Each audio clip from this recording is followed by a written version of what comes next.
皆さん、こんにちは。今日は神戸から新門司へ私の好きな阪急フェリーで向かうことにしました。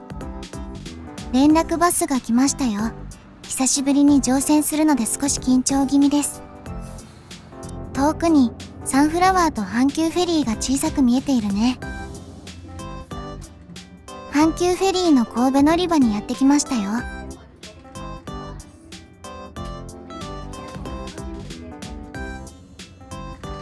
正月以来だね。元気にしていましたか？また船子に会えて私は嬉しいです。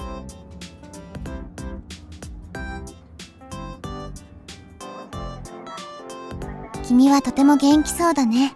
今日はよろしくね。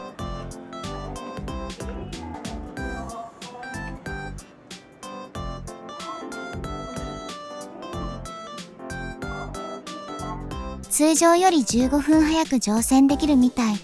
ゴールデンウィーク初日だからだろうね。船子のカプセルトイがあるよ。キャッシュレス専用で現金は使えないです。船内にはないので欲しい方はここでね。船子の乗船記念ボード前でパシャリと撮影。赤熊チャンネル。フェリーの人道橋を渡っているとワクワク、ドキドキ感がたまりません。嬉しい瞬間です。こんにちは。お願いします。阪急フェリーの船内に入るには、外のデッキを少し通っていく必要があります。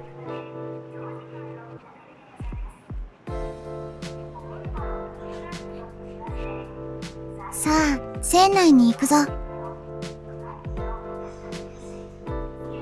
おう、酸素を吹き抜けのエントランスがかっこよすぎる。南国のホテルのようではないですか？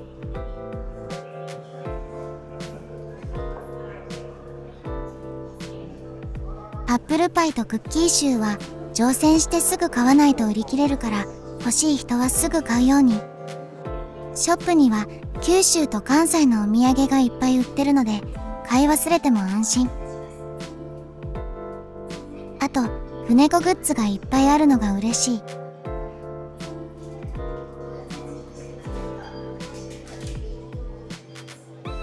船子の美味しいクッキーはいつも買う私の定番。オリジナルカレーは新製品みたいです。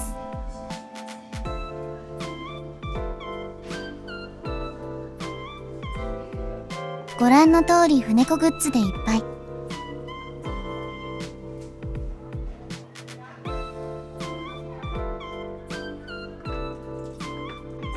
出港前に6階船首にある展望ルームを見に行きましょう。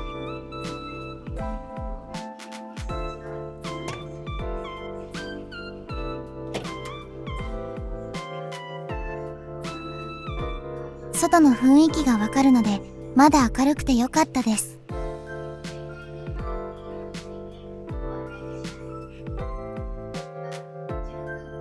明石海峡大橋はデッキで見る方が多いんだけど、この展望ルームからも綺麗に見ることができます。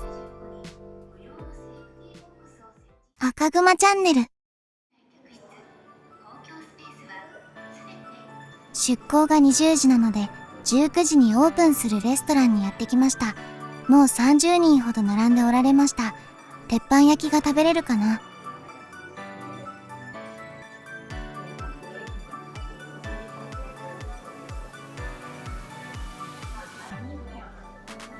船子が手洗いにご協力くださいとのことなので、手をしっかり洗いましょう。置いてあるメニューには目もくれず、オーダー注文の鉄板焼きしか頭に入っていない私でした。オープンして間もないので、いろんなメニューが並んでいました。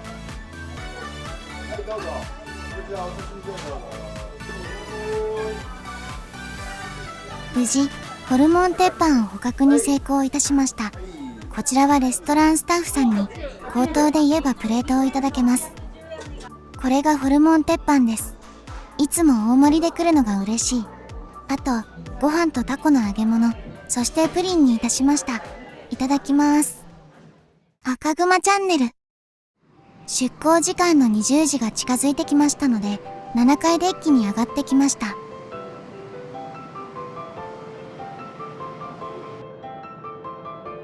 今日は大阪万博の花火が上がる日だったので、見れるといいなと思ってたら、ちょうど花火が上がり始めました。すごく嬉しい気分になりました。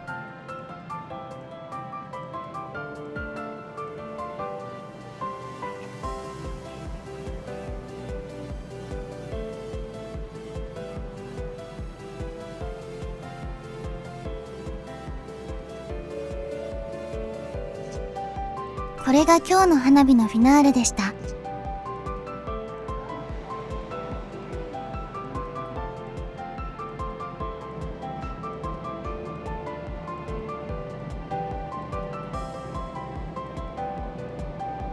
神戸六甲アイランドを出港です。今から12時間半の船旅の始まりです。行ってきます。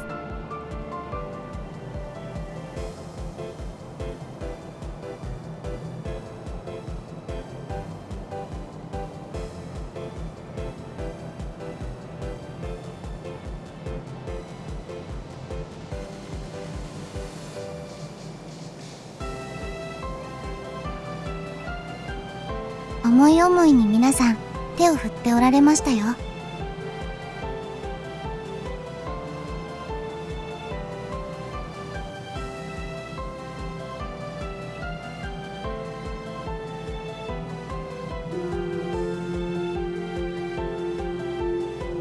汽笛は旅情があっていいよね。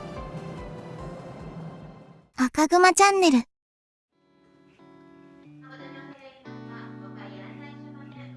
さて、今日のお部屋に行ってみましょう。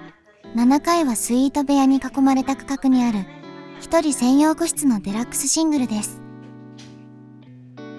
今回は788号室を選びました。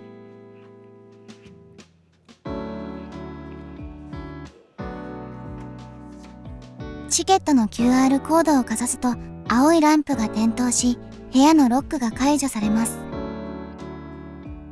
どうですか？デラックスシングルはとてもいいと思いませんか？洗面、そしてテーブルと椅子、ベッドもあって、そして広いし、これが1万円だなんて感激です。まず、ついていてほしい洗面です。レバーも軽く最高です。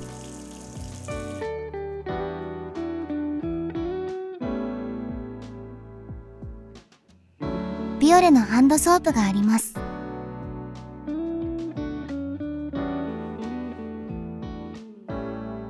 そしてプラスチックのコップがありました。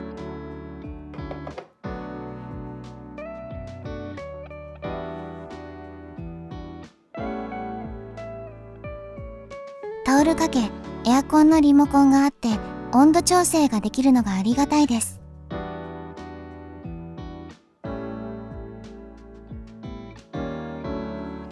お部屋の照明のスイッチ、船内放送のボリューム調整、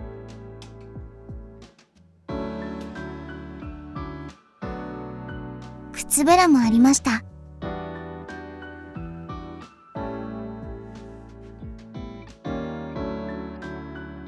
洗面の横にはコンセントが2つあります。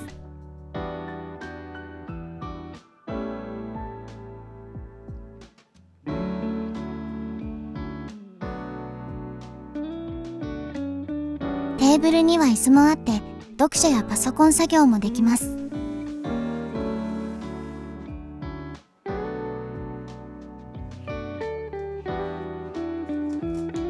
歯ブラシ、ティッシュ、船子のお持ち帰りタオル、茶色の使い捨てスリッパ、そして浴衣と帯がついています。ケトルがあって、テーブルの上の照明スイッチ、コンセント、湯飲みにほうじ茶スティックが2本ついていました。そしてテレビのリモコン。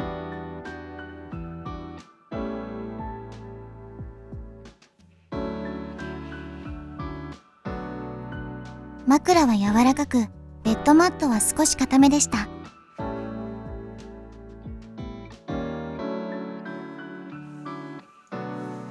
掛け布団は柔らかく、ふわふわしていい感じでした。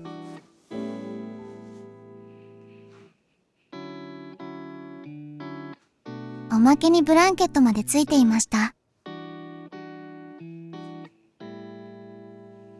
ベッドの足元の上にはテレビがついており、音も出せるタイプでした。ハンガーは2本ついていました。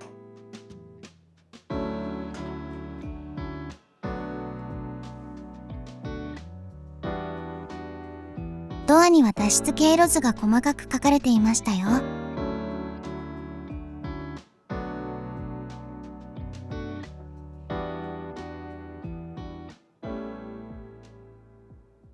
赤熊チャンネル。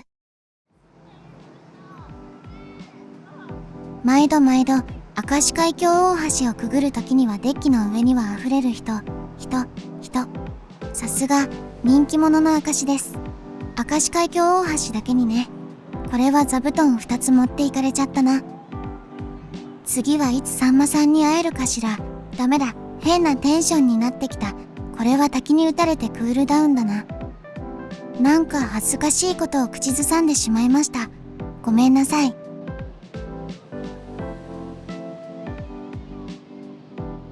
明石海峡大橋を通過した後、大阪万博カラーが点灯。これはなかなかのおもてなし。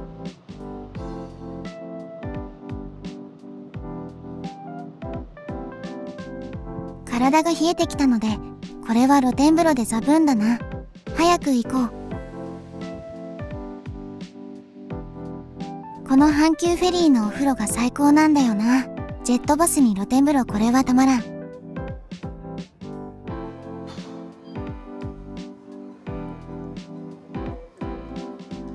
お風呂を出た後、売店にやってきました。パッケージが可愛くて気になる船子カレーを買って、そしてチューハイで乾杯。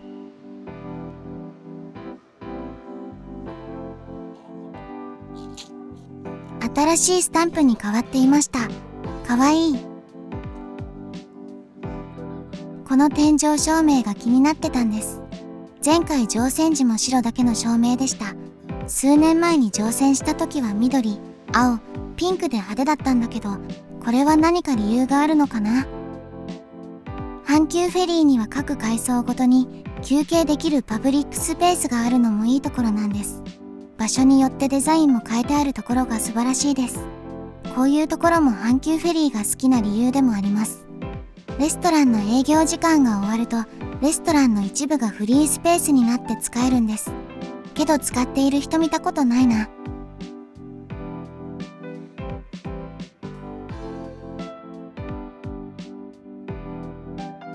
そろそろ明日の日の出を見るので寝ることといたします。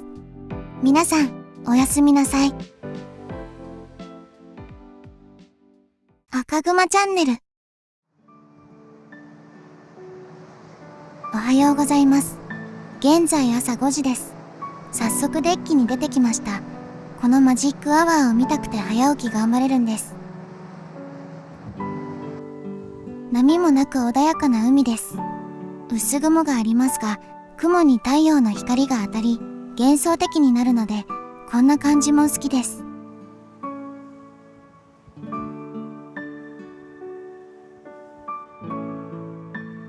かなり空に色がついてきましたね。あと少しで日の出です。私はこの5階のサイドデッキが好きで、フェリーという感じが一番する場所のような気もします。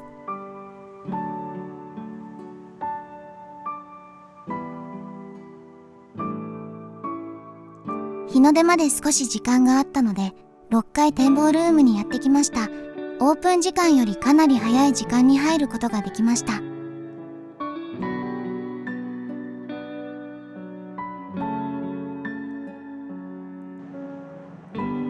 あちゃー、太陽が顔を出してますよ。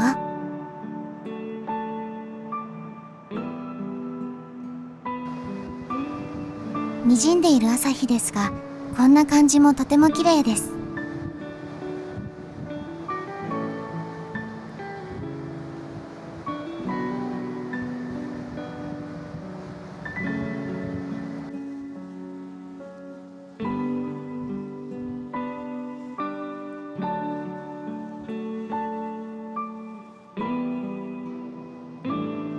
太陽も上がってきて、光と潮風が気持ちいいです。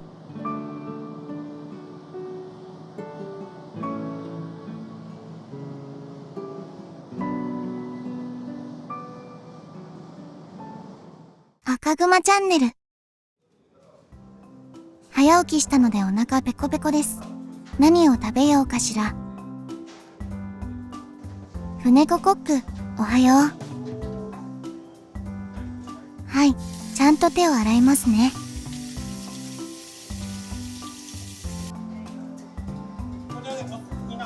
何にしましょうか。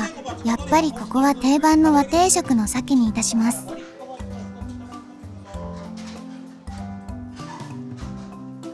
海を眺めることのできる場所で、さあ、いただきます。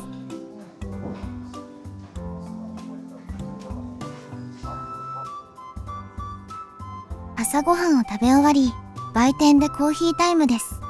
かわいいカップに船子たちが入ってるよ。赤熊チャンネル。船が大きな楕円を描き航行しているよ。まもなく新門司港かな。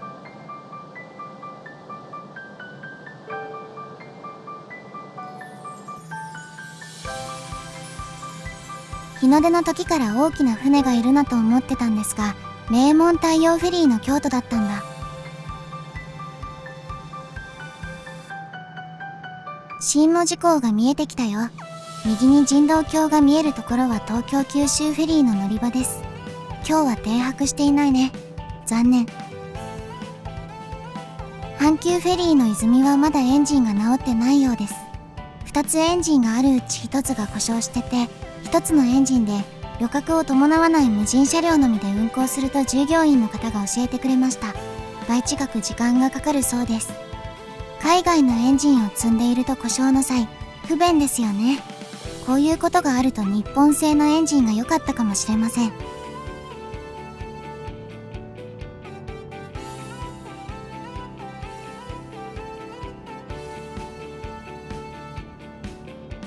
平城京もどきのターミナルが見えてきました。入港です。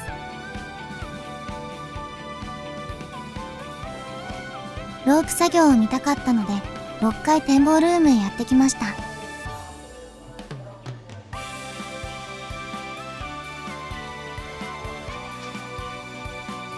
選手のゲートが上がってきてるよ。初めてこのシーンが見れて嬉しいな。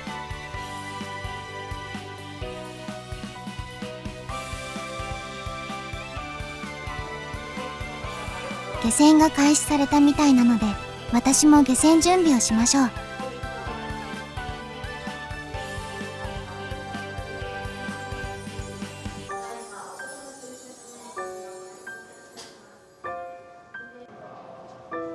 下船です。いつも思うけど、下船はとても寂しいです。今回も楽しい船旅をありがとう。長い航海お疲れ様でした。阪急フェリー摂津、またね。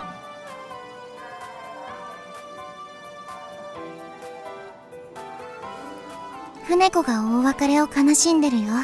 また乗船しに来るからね。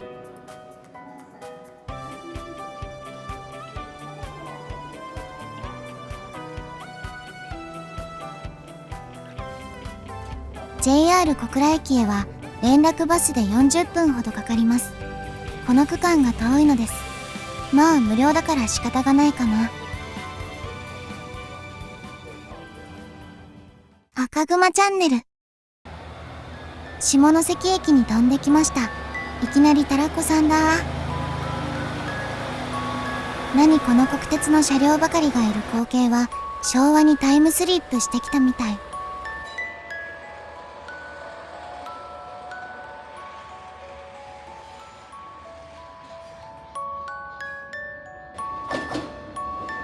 国鉄月型115系の末期色も入選してきたよ。これほんと2025年なのと思ってしまいました。下関駅恐るべし。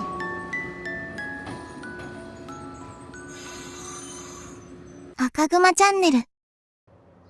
下関駅から三電交通バスで三茂裾川バス停で下車すれば関門トンネルの人道入り口はすぐです。